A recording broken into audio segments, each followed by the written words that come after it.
Revenge films. I have two older brothers, and my eldest brother just announced that he was getting married. My brother introduced us to his fiancée, and she was a lovely person. We were all so happy for them. My brother and his fiancée were getting ready to send out the wedding invitations, but then my brother received a call from his wedding planner. We just received a call from your mother asking us to cancel your wedding. Are you aware of this? No, I'm not. Please, hold off until I have a word with my mother. My brother drove an hour to go speak to my mother at her house. The rest of us gathered and we held a family meeting. We were all shocked by my mother's words. She told us that she and my father had planned on holding a wedding at a nice venue like theirs.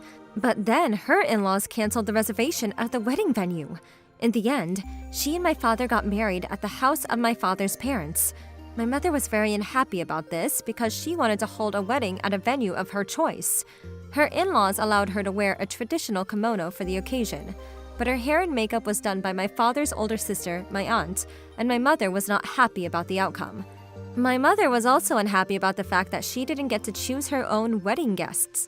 Her father-in-law had made the arrangements and invited all of his relatives and neighbors. In contrast, my mother was only allowed to invite a few guests. My mother thought that it would only be fair that my brother's fiancé receive the same treatment as her. I thought that my mother would be understanding of a woman's desires to hold her dream wedding, but instead, she was doing the exact opposite and forcing my brother's fiancé to go through the same bad experience that she had. I thought that my mother was being ridiculous. My brothers agreed with me. My father sat next to my mother, not saying a word. If your fiancé is adamant about having her wedding at the venue, I want the wedding there at the same time as you two. That was a crazy idea. I never heard of two weddings being held at the same time, and the parents of the groom getting married at the same time as their son. We all told her that it was an incredibly stupid idea, but then my mother started crying. She was acting like a child. It's not fair that I never got my dream wedding, but my son and his fiancé do. To that, my husband had nothing to say. If you're so desperate for a wedding, why not have one now? There's no reason for you to ruin our brother's wedding for your selfish reasons. But to that, my father protested. I'm past 60. There's no need for me to get dressed up as a groom and have a second wedding. That would make me look like an idiot. My mom was even more upset when she heard my father say this. My first wedding wasn't an actual wedding. I didn't get to invite who I wanted. You had all your relatives and friends there. I didn't. Are you going to make me spend the rest of my life regretting the fact that I never got a proper wedding? My father couldn't say anything back to my mother. For my mother, my brother getting engaged was the perfect opportunity for her to start planning the wedding that she never got.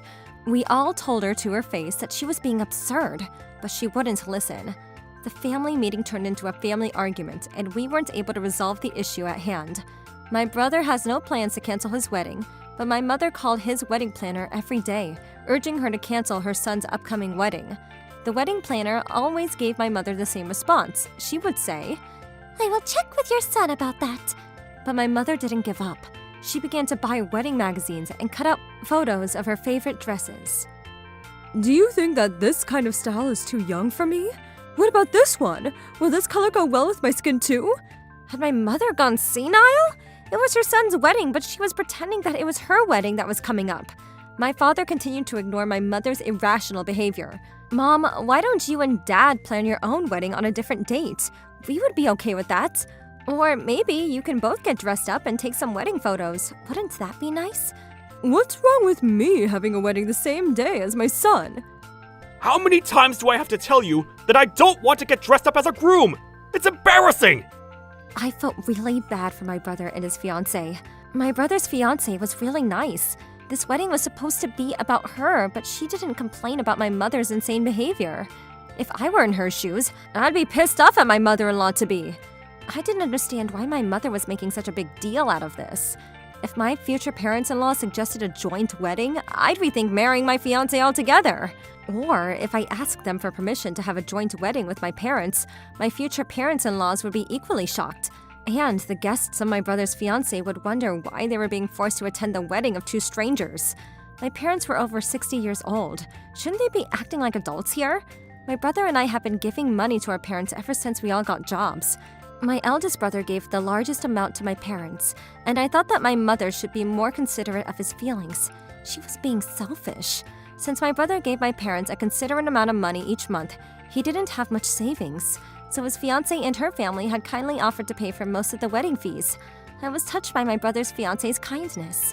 Not only was she putting up with my mother's behavior, but she was also paying for the wedding. But my mother didn't seem to see things that way. My brother was strict towards my brother's fiancé and made it seem like it was my brother's fiancé's duty to listen to everything that my mother asked for. I was starting to think that my mother wanted to have her wedding on the same day as my brother so that she could get my brother's fiancé to pay for all of the costs, including my mother's wedding. And now my mother was starting to make selfish demands about the wedding. My brother's fiancé was paying for the wedding so that she could be the one that decides on how the wedding should be. From the perspective of my brother-in-laws, my mother was a stranger to them. I don't think that they would be happy about paying for my mother's wedding as well. If they had some extra money, I'm sure they'd prefer to spend it on their daughters and not my mother. My brother continued to persuade my mother to have her wedding on a different date.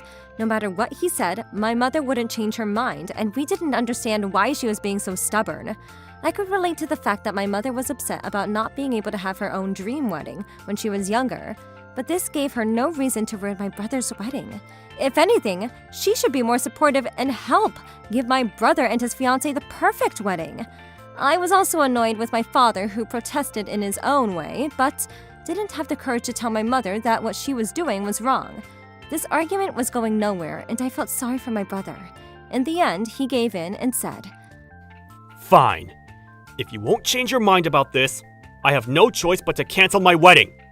I was surprised things had come to this, but when I spoke to my brother later, he told me that he was going to secretly have his wedding overseas and not invite our parents. I thought that this was a good idea. The wedding planner contacted my mother to let her know that my brother had canceled his wedding. We received a call from your son asking us to cancel his wedding. I guess my mother never thought that would come to this. She panicked and gave me and my brothers a call. Don't tell me that you're not having a wedding at all. If you change the location, you need to let me know. I'm your mother. What's wrong with having our wedding at the same time? We're family, remember? I would have been okay if she were only persisting her immediate family, but we found out that she had been calling my brother's fiancé as well. This was unacceptable. How could you two do this to me? Were you the one that convinced my son to change the venue of the wedding? You can't hide this from me. I'm going to be your mother-in-law. Show some respect. If you can't be kind to me, I'm going to get my son to call off the engagement. My mother threatened my brother's fiancé, and she became so stressed out that she couldn't get out of bed. My brother was furious about this and wasn't going to forgive our mother. He stopped sending my parents money after he found out about what my mother had done to his fiancé. If being your family is going to cause me so much trouble, I'm cutting you two out of my life. Mom, I will never forgive you for what you did to my fiancé. You bullied and threatened her. This was supposed to be a happy time for her, but you ruined it. When my brother told my parents that he was cutting them out of his life, my father finally realized just how bad the situation had become. This is all your fault. Look at what happened. No, this is all your fault. You always prioritized your feelings over mine. I deserve to have my dream wedding too. My other brother and I also sent money to our parents each month, but the majority of my parents' living expenses were paid by my eldest brother. Now that my eldest brother was cutting off our parents, they were going to have trouble paying for their living expenses. Son, we can't live without your financial support. I apologize for your mother's irrational behavior. You still have your pension. Cut back on some expenses and make do. Our pension alone isn't going to be enough money. Look at what you did! How are we supposed to go on living without their support? You should have given me the wedding that I wanted in the first place. If you had, none of this would have happened. This isn't my fault. We couldn't bear to watch our parents fight over something so stupid, and we were happy with our decisions to cut all ties with them. We felt that our parents were perfect for each other. Both of them failed to see how selfish they were being. After my brother's fiancé felt better, my brother had an intimate wedding without our parents. Our parents got in touch with us frequently, asking us to send them cash, but we continued to ignore them. We don't have enough money to get by. Please send us some money. My parents were not grateful for the fact that their children had been financially supporting them for years. It was time for them to become financially independent. My mother should have never tried to sabotage my brother's wedding, and my father should have stopped my mother from acting all crazy. After my brother was married, he built a large house and began his new life with his wife and her parents. My other brother moved to a different part of the country to start a new project for work. I also moved to a new location because I wanted to be as far away as possible from my parents. I later found out from a relative that my parents have gotten divorced, but I didn't care. I didn't consider either of them to be my family anymore. I have been diagnosed with a certain illness and was fighting it at the time. As I was receiving chemotherapy, my hair was continuing to fall out, and because I was nauseous all the time, I wasn't able to eat and I lost a lot of weight. Even then, I was told by the doctors that I would get better with treatment, so I desperately hung on to fight through it. However, about 2 months ago, my husband stopped visiting me. I had my friend help me look into what my husband was up to, but then... How are you feeling? Not that great, I guess. I've been so nauseous that I can't eat anything. I'm sorry, but you know you have to eat, even if it's just a little bit. If there's anything you want to eat, I could go get it for you. Don't worry, I'm fine. More importantly, I have a favor to ask, Ashley. A favor? It's about my husband. Lately, he's not coming to visit me in the hospital, and even though I sent him some messages, he often doesn't even open them. Now that you mention it, I haven't seen him here at all recently. I don't want to doubt him much, but I've also heard some unsettling rumors from people that came to visit me. Unsettling rumors? Wait a minute, is he cheating? It's not definitive just yet, but I've heard they've seen it a number of times. All right, my older brother knows somebody that works at a detective agency, so I'll get him to help. I'm sorry. What are you saying? You're suffering this much and doing your best. And if he's cheating, then I'll never forgive him. Thank you. This is how I asked my best friend Ashley for help and had her research my husband. Lo and behold, we discovered that he was having an affair with a young girl from his company. Knowing that I was stuck in the hospital and unable to leave, apparently he was boldly walking around town with that young woman, even going in and out of hotels frequently. I immediately called my husband out and confronted him. You're cheating on me, aren't you? Excuse me? Where's that coming from? Obviously not. Over the last few months, you completely stopped coming to the hospital, so I had my friend do some research on you, but then the evidence of your affair came flowing in. But then my husband didn't seem to have any regret, and didn't seem to have an explanation of feeling bad, and instead looked down on me sitting in my bed and yelled, Shut up! I can't even look at my wife, who's bald and scrawny from illness, as a woman anymore! He said. There's nothing I could do about that. We knew that by going through chemotherapy, I would lose my hair. And it's not my fault that I can't eat any food right now. Don't you know how desperately I am fighting against this disease right now? And yet you just left me here, and you were cheating on me? Yeah, that's right. And I got tired of coming to visit such an ugly sight like you. We're going to get a divorce, so hurry up and let me go. You're going to leave me in this state? That's awful! I'm leaving you because you're in this state. I don't even know if you're going to live anyway. I couldn't believe the words that came out of my husband's mouth. You're going to regret this someday, I said through broken breaths. I'm sure I won't. I feel so much more refreshed now that I'm relieved of you. My husband said as he stormed out of the hospital. I acted tough in front of my husband, but inside I was so overwhelmingly terrified that I actually might die. All I could think about was if I was going to die all alone like this. However, 2 years later, I was still alive.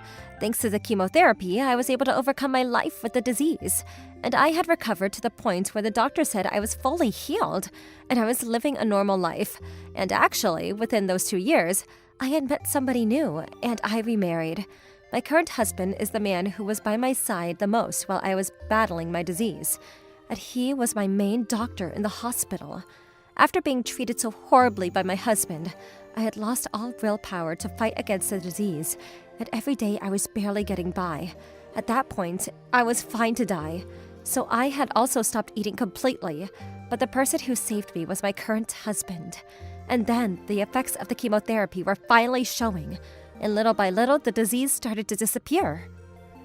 Right around the time I was discharged from the hospital, I began dating my husband and we ended up getting married. Knowing what I have been through when I was sick, my husband really takes care of me. Also, because he was a doctor, we had more than enough with his income, so I became a full-time housewife and was living happily while supporting him. One day, when I was visiting Ashley at her home and having tea, suddenly the doorbell rang. I was relaxing on the sofa, but then... Who do you think you are showing up in front of Jessica? Ashley was yelling out of nowhere, and when I looked at the intercom screen, my ex-husband was there. My ex-husband must have heard somehow that I would be hanging out at Ashley's place today, and he must have come here. Now that I think about it, Ashley and my ex-husband did know each other, and because she hadn't moved since then, she knew where she lived. Ashley snapped, Hurry up and get lost. but my ex-husband just stood in front of the door, insisting. Just let me talk to Jessica for a little bit! I didn't want to keep inconveniencing Ashley, so I said, if it's just a little bit, then I'll listen. Can you let me borrow your room for 20 minutes? I don't mind, but what are you gonna talk about with that garbage? Should I go beat him up with a broom? Don't worry, if anything happens, I'll call you. Alright, fine. When Ashley opened the door, my husband marched into the room in high spirits. Until we were done speaking, I asked Ashley to go into the cafe across the street to kill time. Once we were left alone, my husband spoke. Long time no see. You're looking really healthy. I'm glad your disease was cured. He spat out the shameless line. What do you want after all these years? Listen, back then it was really hard to watch you get weaker and weaker. I want you to forgive me. Excuse me? After you cheated on me, what are you saying? That was just because I wanted to run away from reality. More importantly, I heard you're married now, and that you're living in a crazy luxurious mansion. You looked it up? You're basically a stalker. But it is true that I got remarried. So what? Actually, there's a favor I wanted to ask you. To beg you. My friend told me that I would definitely make more money from stocks, so I tried it out. But it was all a lie. And now I'm stuck with a debt of $100,000. What does that have to do with me? And first of all, what happened to that girl you were having an affair with? I broke up with that chick a long time ago. I realized that you're the one I need. Unfortunately for you, I don't need you at all. Don't say that! You and I have a history, and plus, I won't tell you to break up with your current husband, because he's a doctor, right? So, I bet he has a really high salary, but our love still remains. So it's fine if it's just a little bit at a time, but can you hand it over this way? And then I'll be yours forever. What do you think? You're happy, aren't you? You really are a scumbag, from the bottom of your heart. I am really in trouble. Doesn't your heart hurt when I'm suffering this much? You love me that much, remember? Love? You've got to be kidding me! The only person I love is my current husband. You are lesser than garbage to me. Now, if you hear me, go home. If you plan on staying any longer, this is Ashley's house, and I'm going to call the police. When I said that, my ex-husband left. When Ashley came back, she was really disappointed that I let him go like that. But the conversation was finished, and that was fine. But then, a few days later, I got a call from my ex-husband. Hey, because of you, I was fired from my company! What have you done to me? What? All I did was send your boss, the division manager, a voice note informing him that there was an annoying man stalking me. Actually, that day, from the moment my ex-husband walked into the room, I had been recording a conversation on my phone. And then I found out that my ex-husband's boss and his division manager was golfing buddies with my ex-husband. That's why, on a separate day, when I was also invited to join them golfing, I discussed it with the division manager and handed over the voice note. Your boss was furious, you know, saying that they don't need any guys like that at their company. Are you kidding me? I'm going to sue you! Oh dear, I should be the one saying that to you. At the time, I was in the middle of fighting my disease, heartbroken and devastated, and at rock bottom, that I couldn't even sue you for settlement fees. But not anymore. Your manager said that he would introduce me to the best lawyer. Damn it! After that, after being fired from his company, my ex-husband was sued for a settlement fee for his affair through my lawyer, and I hired a detective to find his mistress from at the time. And I found out she was in the next town over, and I sued her for a settlement fee too. Of course, I was able to win both cases. From what I heard through a grapevine, my ex-husband was fired whilst carrying a very large debt, and now he's working multiple part-time jobs from morning until night where homeless somewhere. When I was sick, I never could have dreamt that I would be able to get this kind of karma on my ex-husband. But he was the one that got back in touch with me in the first place, and I think the both of them got what they deserved. I had a terrifying experience the other day. I was out shopping with my daughter at the supermarket when my daughter told me that she wanted to go to McDonald's for a meal afterwards. Mommy, can we go to McDonald's today? Sure, honey. After we're done here, we can go there for lunch. I want to have some pancakes there. Sounds good. Yay! So after we were done grocery shopping, we headed to McDonald's. It's a weekday, so the place wasn't crowded. My daughter and I sat at a table of 4 and was getting ready to enjoy our pancakes and french fries. We sat next to each other on the sofa, and the other sofa facing us was empty. I then smelled something very unpleasant. I was starting to feel sick, but I remained calm because I didn't want to interrupt my daughter's meal.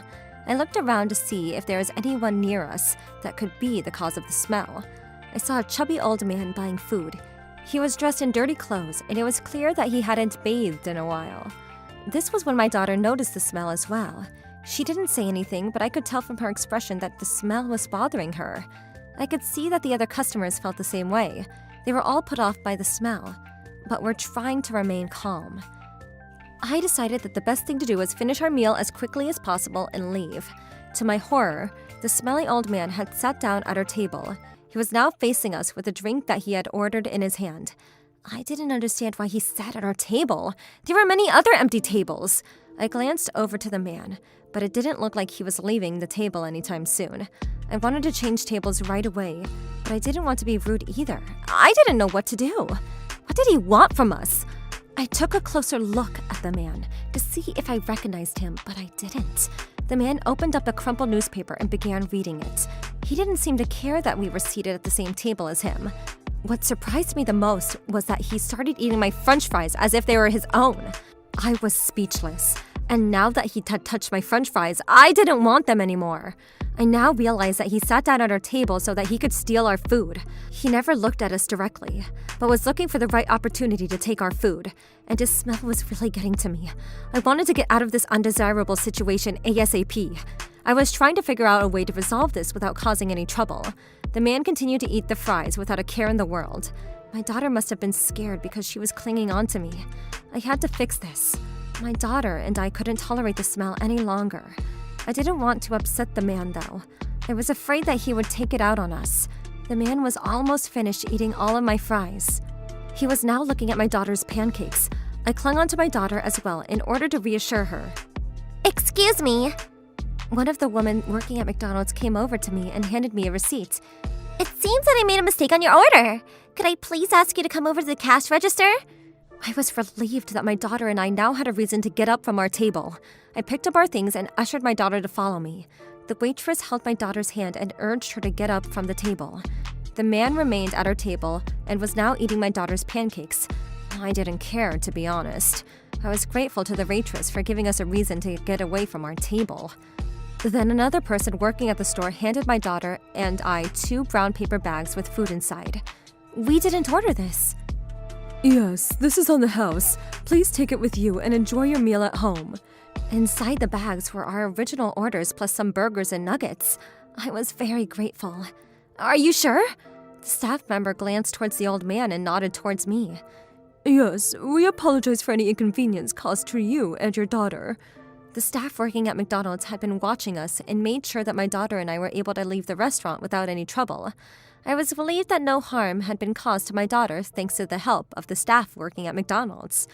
I thanked the 2 staff that had helped us get out of there and got ready to leave. A few days later, I was reflecting on what happened at the McDonald's and wondered if I could have done things differently.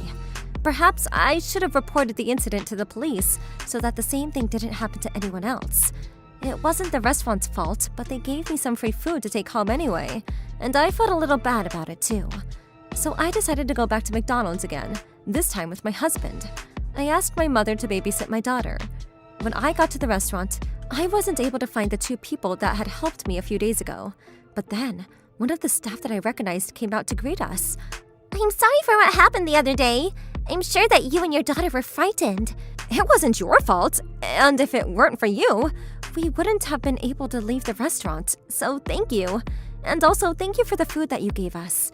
I hope that nothing bad happened after we left. The staff told me that after we left the restaurant, the old man drank our drinks as well. He then went to another table and began stealing food from a student. Since no one stopped him, the man continued to eat everyone's food. But when the man tried to steal the french fries from the student, she let out a loud scream. To that, the man became angry. Stop screaming! He then kicked one of the chairs in the restaurant. The student was scared and she wouldn't stop screaming. Everyone in the restaurant was frightened, and they all got up to leave. When the man wasn't looking, I had called the police and they finally arrived. The man was shocked to see the police officer was standing in front of him. Who called the police? I didn't do anything wrong!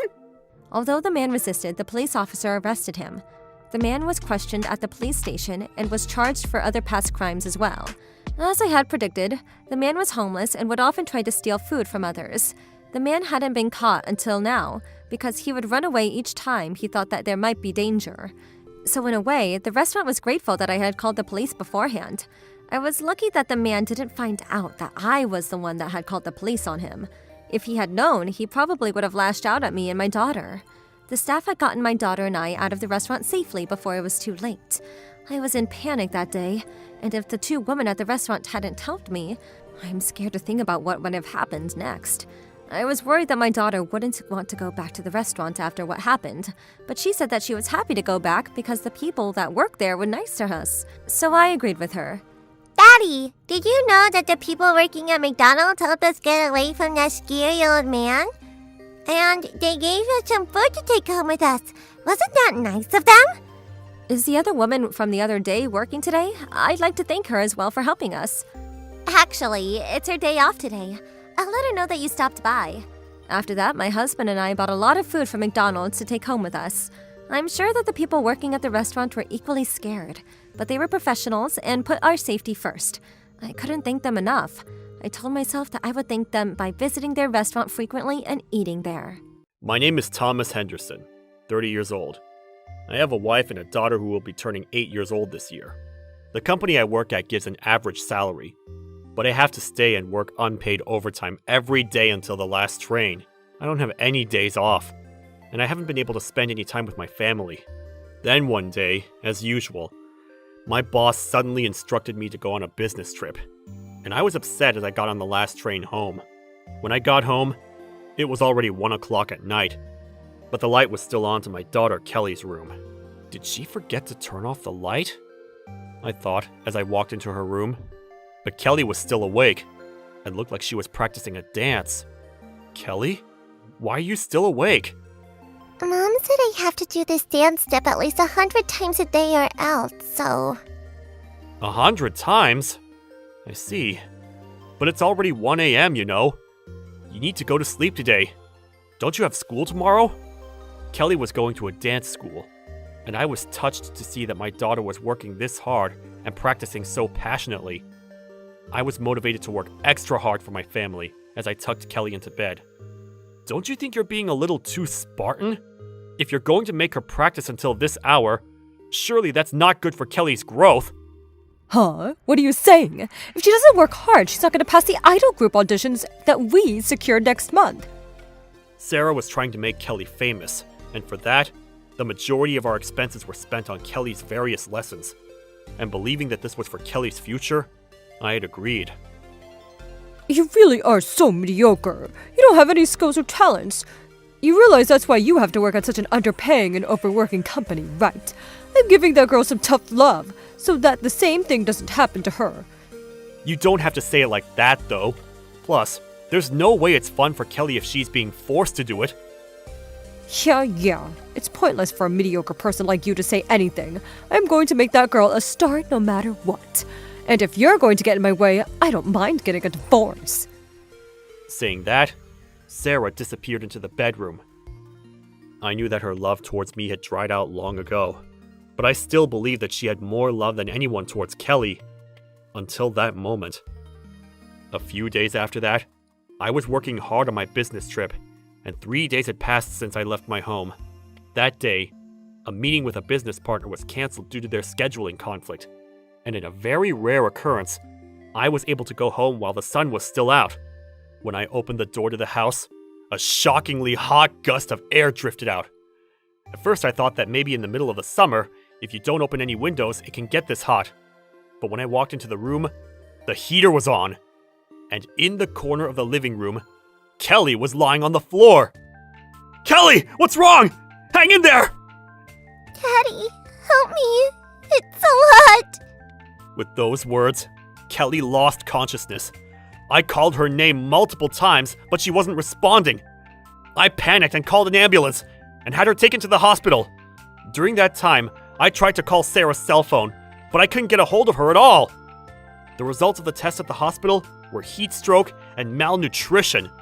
Luckily, because I discovered her early on, they said it didn't result in anything major, but the doctor said if I had gotten home any later, I was getting nauseous at the thought when Kelly opened her eyes in the bed.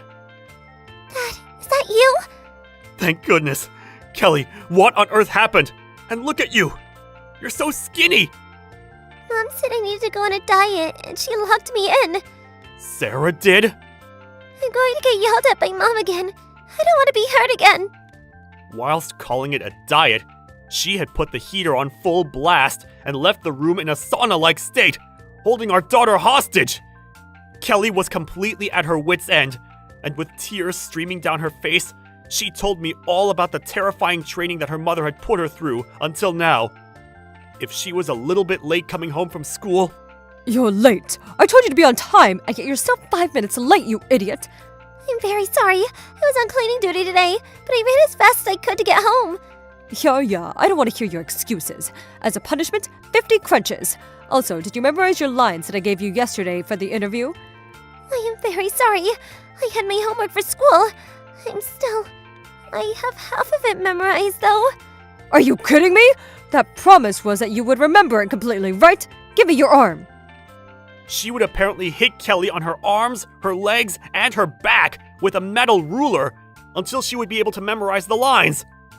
I held Kelly's hand as she spoke, shaking with fear, and when I rolled up her sleeves, there were painful-looking scars across all of the places she mentioned.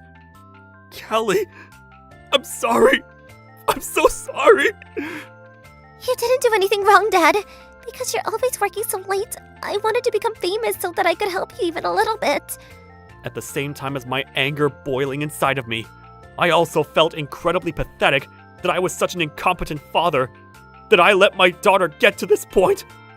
Mom is out with a teacher from the dance school. Those days, she usually comes home around 10 o'clock at night. Well then, if I go to the dance school, will she be there? I think it's a building called Las Vegas Night, because I'm always coming home from there by myself. When I looked up Las Vegas Night, just as I expected, I discovered that that building was in fact a love hotel. Since there was no more love between me and my wife anyway, it frankly didn't matter that she was having an affair. All I had was anger about her treatment towards my daughter. And so, that night, I waited for the two of them outside of the love hotel. The two of them looked in high spirits as they skipped out of the front doors, and I clicked the camera shutter on them. Sarah must have been shocked to see her husband suddenly appear in front of her eyes, as her eyes were wide open, and I shoved the divorce papers in her face. I thought about waiting until Kelly got older, but... I would still be fine to get a divorce at any point. The teacher said he'll get together with me at any point anyway, and I'm not going to give you custody, by the way. In this situation, who's talking? You think you're going to be able to gain custody when you're always working and you only come home to sleep? And plus, this teacher is a well-known famous trainer. Kelly's very promising. I look after her. That's for Kelly to decide, isn't it? As I said that, two women in suits and Kelly came out of a car that was parked nearby. Kelly? What happened to your training? Training? You call collapsing from heat stroke and malnutrition training? Are you stupid? Collapsed? Kelly, your dad and your mom have decided to break up. Which one do you want to live with? Divorce is a very standard thing for celebrities. It's a great experience that's going to make you stronger, honey. Now say goodbye to your dad. Goodbye. Mom! What? Kelly? Are you sure you can complain like that? As she said that, I could see the anger in her eyes as she stormed towards Kelly, but the two women in suits intervened in front of her. I am from Child Protection Services. And I'm from the police. This time, we would like to ask you a few questions about the multiple scars that we have observed on Kelly's body. Police? Scars? After hearing the two women's identities, Sarah became paler by the second. Before I headed over here, I had actually called Child Protection Services. I would like for you to see for yourself the scene of abuse involving a child being held hostage and left alone in an extreme temperature room, and had asked them to come all the way here. Kelly, was it your mom that hit you? And was she the one who also left you alone in that room? Yeah. Come on, I just left her at home alone for a little bit. Do you like your mom? Is it fun living with her? I hate her! I hate my mom! Kelly? Sarah must have finally realized the situation she was in, and she fell to the ground on her hands and knees. And next to her, the teacher looked like he was about to run away at any moment. So the policewoman grabbed his arms to make sure he didn't go anywhere. You are under arrest as an accessory to child abuse. We need you to come with us to the station. Are you kidding me? What are you going to do if I lose the trust from the dance school? This has nothing to do with me! Don't lie. You're the one who then said she needs to tighten up her body a little more. That's why I never said that, you stupid woman! Please, I'm begging you. I swear, I have nothing to do with this. I have been looking after Kelly all this time, you know? You need to say something. You're my husband, aren't you? Ex-husband. I suggest you don't speak too much. It might extend your prison sentence. I'm so sorry. I'm so sorry! With tears streaming down their faces, Sarah and the teacher got down on their knees on the street outside of the Love Hotel apologizing, but they were taken in by the police for official questioning.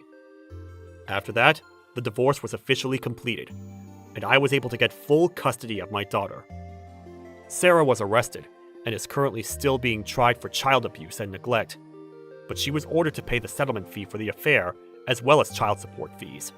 And while going through court, she's running around 3 part-time jobs and is living a hard life.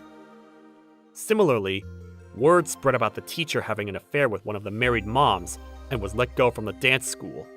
He was forced to pay back a very high monthly tuition, as well as the settlement fee to me for the affair.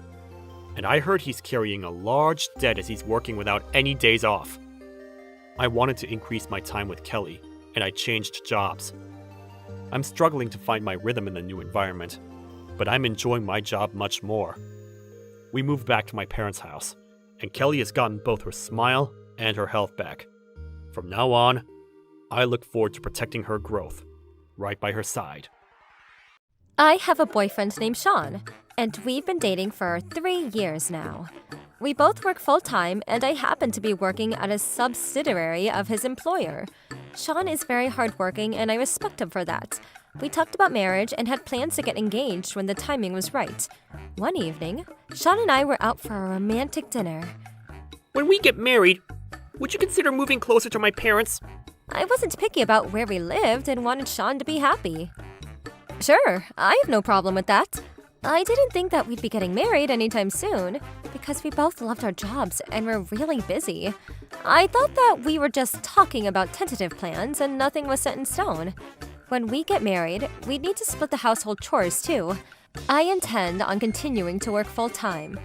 We don't need to work out the details yet, but I think that once we move in together, we should come up with a schedule that works for the both of us. What are you talking about? The household chores are part of your duties as my wife.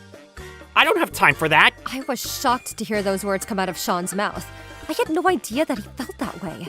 Wasn't it old-fashioned of him to think that taking care of the house was solely my job? I mean, I had a full-time job as well. Why would you say that household chores are part of my duties? Because they are. By the way, our family has a tradition whereby all the relatives gather on a weekly basis and enjoy drinks together. The drinks are now held at my parents' place. But once we get married, the drinks will be held at our new place. My mother is getting older, and she can't continue to host the drinks. You're eventually going to take on the role as hostess from my mother. Why are you making me do everything? That's not fair. And aren't we going to have kids right away?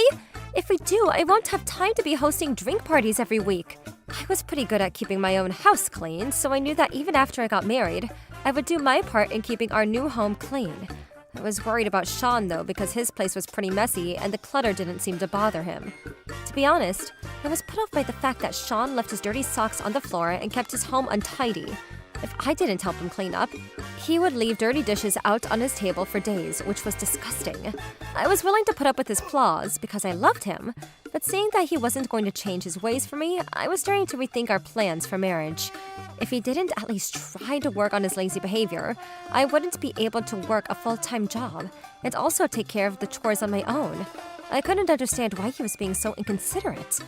After we have kids, it's your responsibility to take care of them. This was unbelievable. Do you hear yourself, Sean? Our home and our kids are a joint responsibility. You can't make me do everything by myself. We're equals in this relationship. Well, my mother raised me without my father's help. You should be able to do it as well. I'm not your mother, and it would be beneficial for our kids if you were involved in raising them too. And even if we have kids, I don't intend on quitting my job, so I need your full support. I had no idea that you felt this way, and I'm hurt by your words. I went home that night unhappy about how our romantic dinner had turned out. A few days later, I was out with my friend Melanie for coffee, and I told her about my conversation with Sean. I had no idea Sean felt that way. That's so rude. It's absolutely normal for a couple to both work full-time, and men also need to take part in taking care of the home as well as the kids. That's what I think as well. Sean is being very unreasonable. And Sean's a total slob. Taking care of him alone will take up a lot of your valuable time. You're absolutely right. I don't deserve to be treated in this way.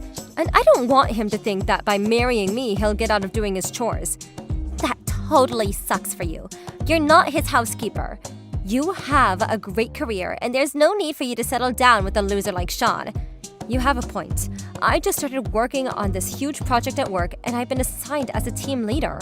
I'm in no rush to get married, and now that I know how Sean really feels, I don't think that he's the one for me. Well, it's a good wake-up call. I wouldn't want you to marry the wrong guy. You deserve so much better. It's not my decision to make, but I do want you to be happy. After talking things over with my friend Melanie, I began to think about what I wanted out of my relationship with Sean. I then received a text message from Sean. I want to introduce you to my parents this weekend. Are you free? Actually, I'm busy with work. Can we hold off on talking about marriage for a while? I need time to think things over. I don't get it.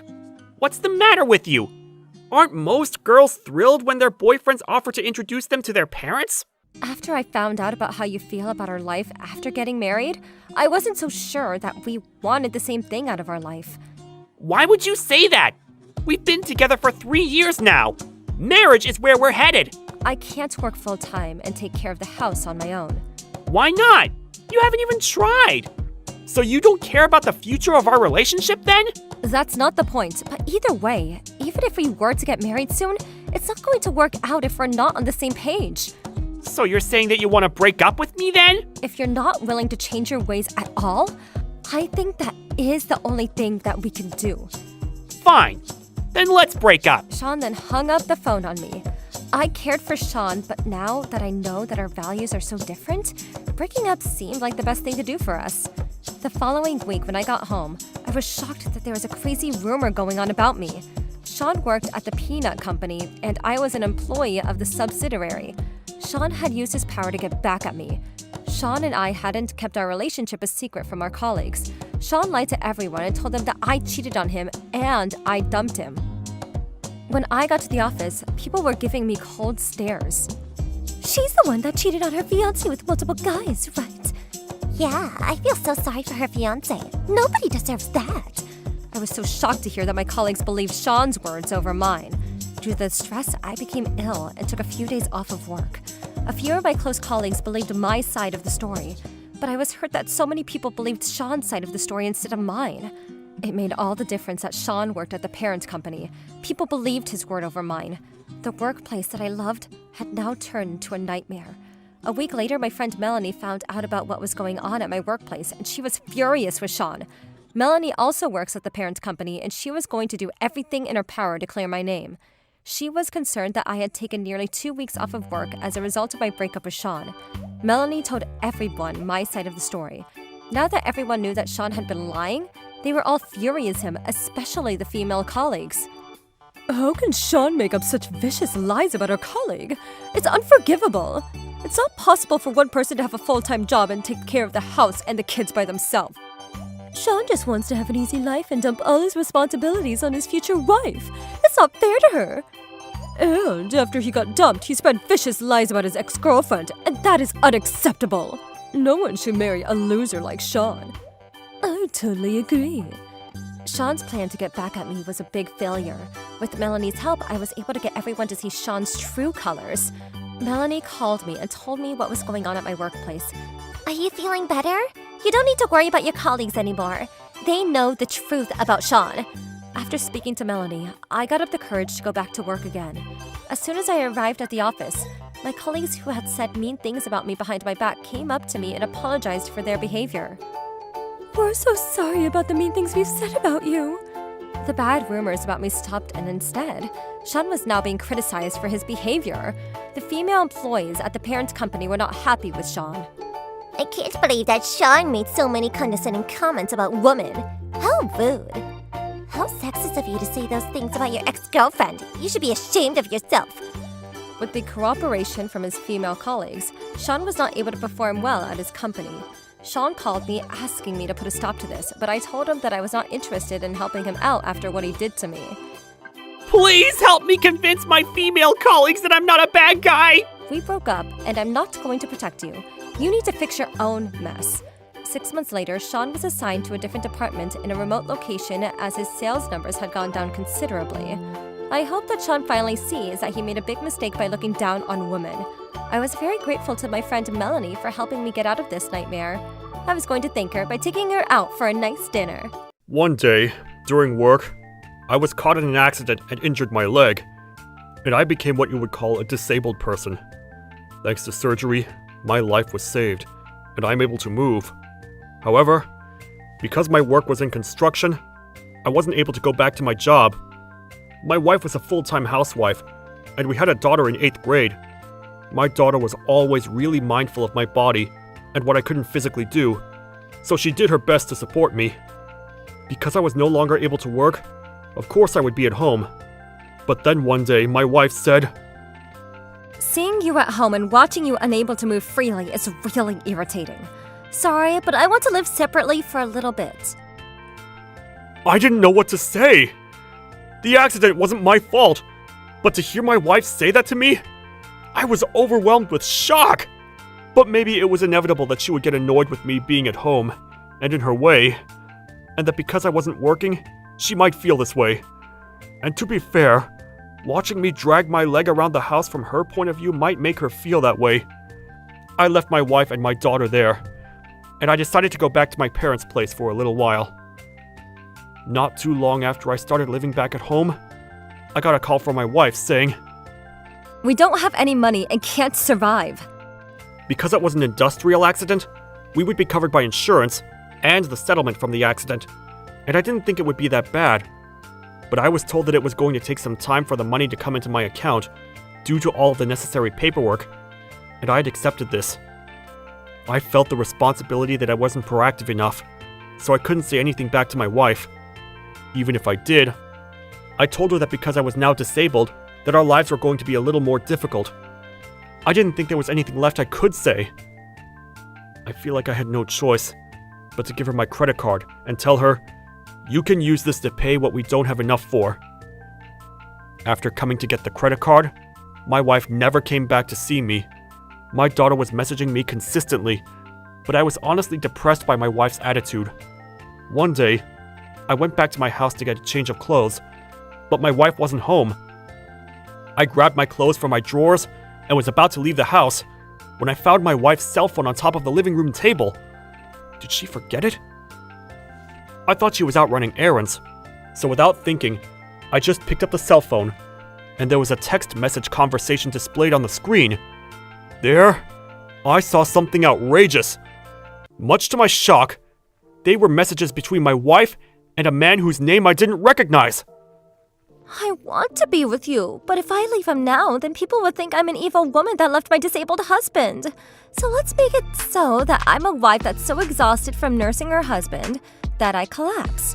Then it should be easy to get a divorce. That was written from her side.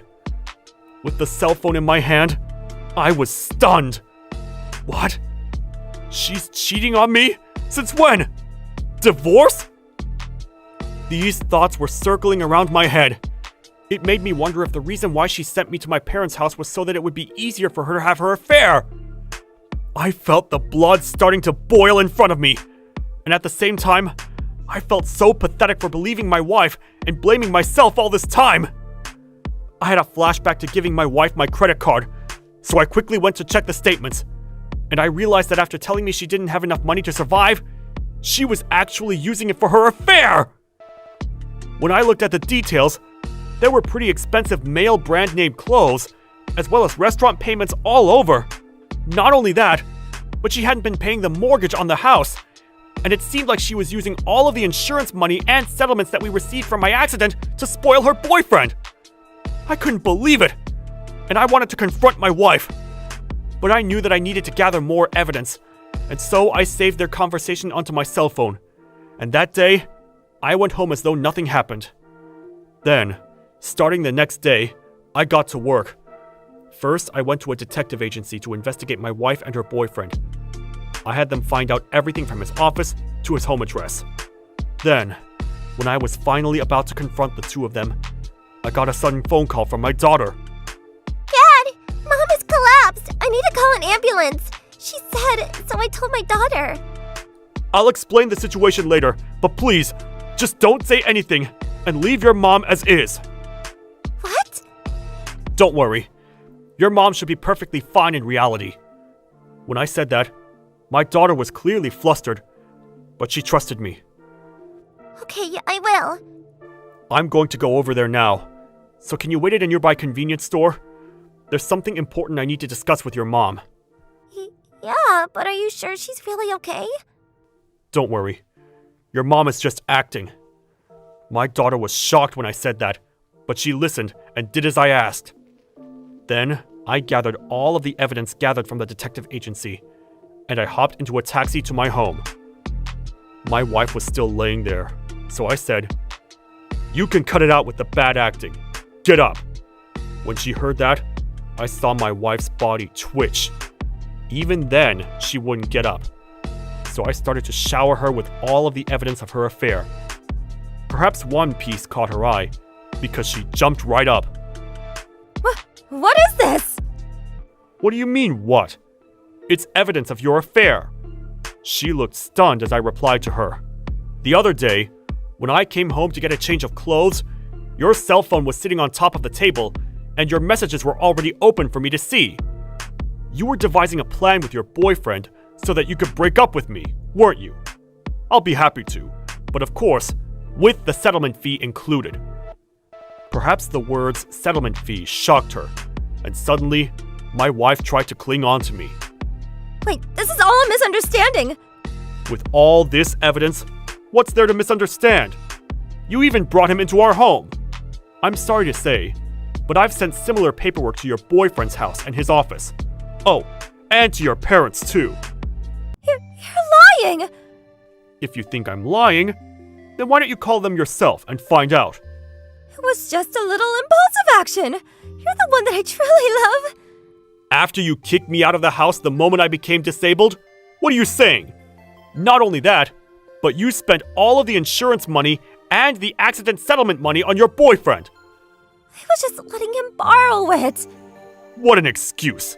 Anyway, we're going to become strangers now, so you can get out of this house. I'll send the divorce papers to your parents' house, so you can submit them once you sign. I'm so sorry. I swear I'll never do it again. So please, forgive me, please. My wife got down on her knees to beg, but I just looked at her coldly and walked out of the house.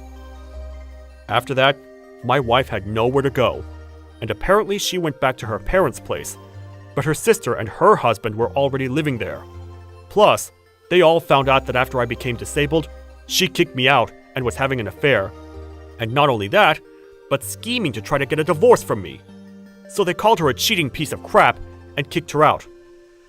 I always got along well with my in-laws, including my sister-in-law and her husband, and luckily, they adored me. That's why, when I had the accident, they were almost more worried than my own wife. I'm pretty sure they came to visit me in the hospital more than she did. When she received the divorce papers, my wife must have realized that she wouldn't be able to survive after all these years as a full-time housewife, and she really tried to get out of it. However, her parents forced her to sign them, telling her that as a cheating piece of crap, what right did she have to reject them? And in the end, the divorce went through. After that, I used a lawyer to collect not only the settlement fee for the affair, but also all of the insurance money and the settlement money from the accident that she had used up.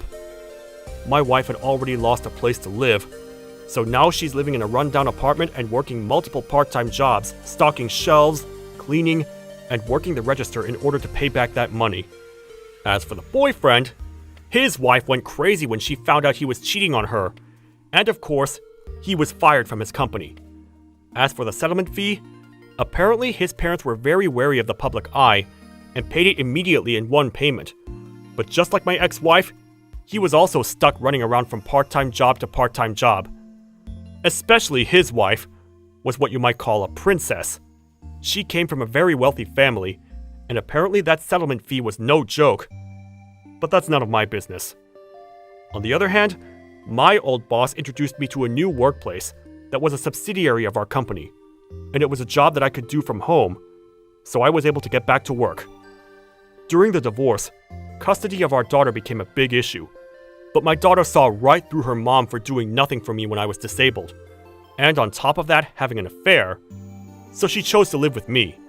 After denying me when I became disabled, she was denied by her own daughter, and I thought that was quite the karma. From now on, not only for myself, but also for my daughter who supported me through all of this no matter what, I'm going to keep doing my best.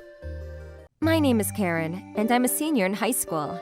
As seniors, all of my classmates are studying hard to get into the university of their choice. As for me, I had a part-time job at a supermarket, and I had to balance both my studies and work. It wasn't easy. I don't have parents, so I need to take care of myself. I lost both of my parents at a car accident 5 years ago. After that, my sister, who is 10 years younger than me, and I moved in with our grandparents. But soon after, my grandfather became ill, and my grandmother was busy taking care of him. So, I was basically in charge of the house and looking after my little sister Helen. My grandmother didn't like us living under the same roof as her, so it was good that we were seeing less of each other now. I was eager to get a new place of my own so that my sister and I could live together, just the two of us. My grandmother was pure evil. She used all of my parents' inheritance on herself and didn't provide for my sister and I. She also sold my parents' house without asking for our opinion on the matter. She even sold all of our furniture, which I wanted to hold on to because they reminded me of my dear parents. When I first lost my parents, I was in deep despair, but I knew that I needed to stay strong for my little sister. I was like a mother to her now. I found myself a part-time job at the supermarkets, which allowed me to earn some money after school. But even with jobs, it's not easy making a living with no support at all from my grandparents. After I paid my tuition, I didn't have much money for living expenses, and I had to fully support Helen. In order to save money, I took home some leftover food from the supermarket every day. When I didn't plan to go into work the next day, I would take enough food home to last me a few days. At home, we didn't have a microwave or a rice cooker, just a small fridge to store the bare necessities, so Helen and I would eat food cold every day. Still, we were grateful that we had something to eat. Since we weren't always eating fresh food, we would have no choice but to eat rice that had already gone hard. Today's rice is hard and dry. It doesn't taste very good. You're right, but I wish we had a microwave. I'm lucky that I get to eat warm food at school. I'm graduating high school soon, and after that, I'll look for a full-time job. Then I'll be able to buy us a microwave. If you could just hold on until then. Okay. That's what I told Helen, but inside, I was worried. Who was going to hire a girl straight out of high school? It wasn't going to be easy finding a decent job. Helen was only 8 years old. I would need to take care of her for many more years. I was concerned about our uncertain future. I was always tired because going to high school every day and then going to work and finishing my homework in my spare time was not an easy thing to do. Normally, I wouldn't get so irritated with my little sister Helen, but I was so stressed out that sometimes I took it out on her. I was a little embarrassed at my school trip today. Everyone brought homemade lunches, and I was the only one eating leftovers from the supermarket.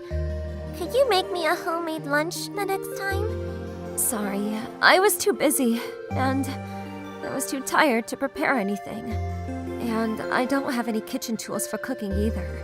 I can't even afford to buy us ingredients. Can you please buy some? Pretty please? I know that it's easy to say that to me, but we're really strapped for cash. And you don't seem to understand how hard I'm working for the both of us. I'm sorry, Karen. I didn't mean to upset you. I'm sorry too. This isn't your fault. It's not fair that I can't give you the life that you want. I'm tired, so I'm going to bed now. Good night, Helen. Good night, Karen. I regretted the fact that I got annoyed and yelled at my sister. Although I was really tired, I had trouble falling asleep that night. I spent more busy days and was getting sick of my current lifestyle, and something unbelievable happened. One day, I got home from my job at the supermarket. Someone had hung a plastic bag on our door handle. I had no idea who had done it, and when I looked inside, there was a lot of meat. And it was expensive meat, too! There was also a brown envelope inside the bag. When I looked inside the envelope, I was surprised that someone had given me some cash. There was a total of $1,000 inside the envelope. I couldn't believe it! I felt uncomfortable accepting the meat and cash, especially since I didn't know who the sender was. But at the same time, I felt relieved. The meat and cash would really help Kellen and I out. So I decided to be grateful for the mysterious sender and accepted the gift. That evening, we had steak for dinner, and it was the first time in a long time that Helen and I had eaten so well. We only had salt to season the meat, but it was delicious nonetheless. Karen, this is the most delicious steak I've had in my life. I agree. It's delicious. I wonder if God felt sorry for us and gave us this meat and money. Yes, it could be. I think God wanted to reward you for working so hard every day. That would make me so happy. My hard work paid off. Helen and I went to bed that night happy and satisfied.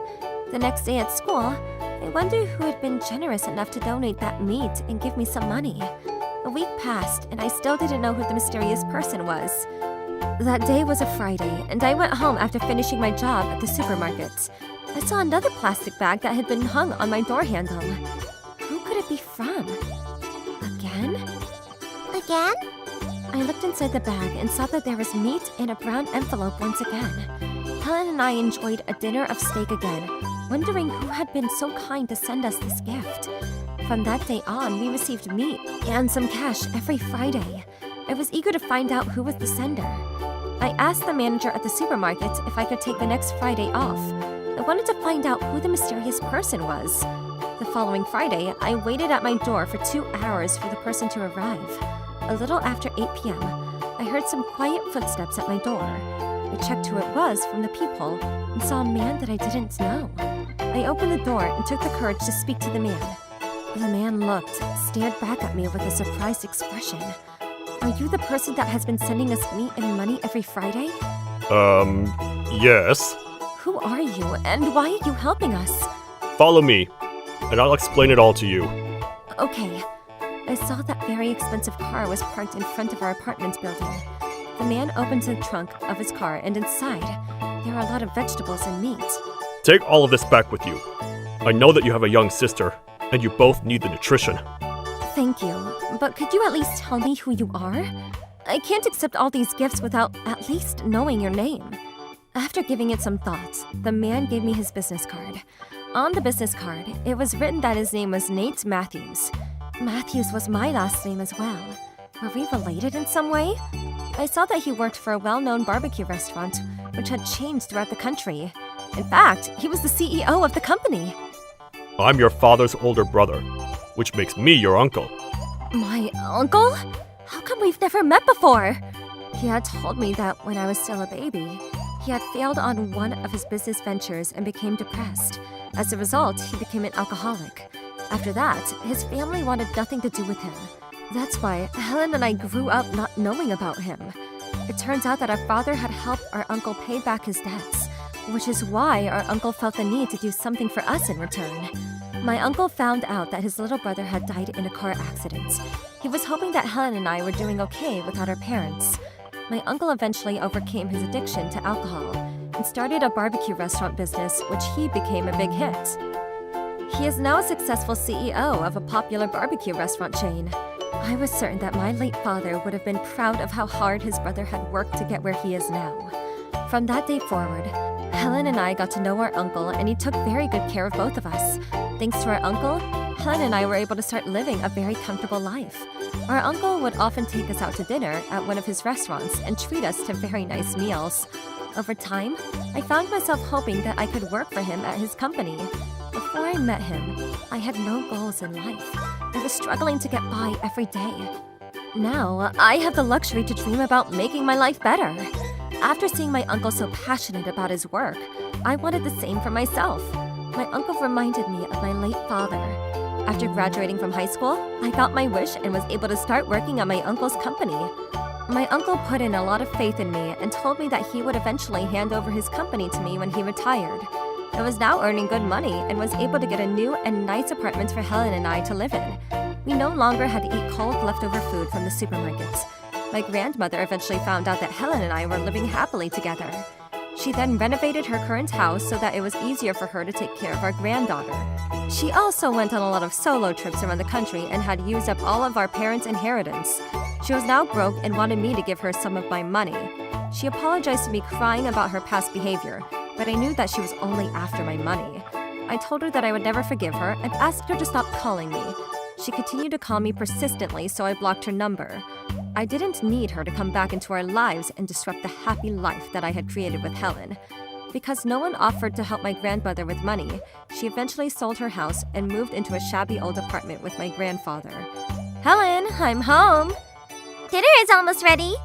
Wow, this all looks delicious. Thank you, Helen. I'll set the table and we can start eating. I love your cooking. Everything you make is so good.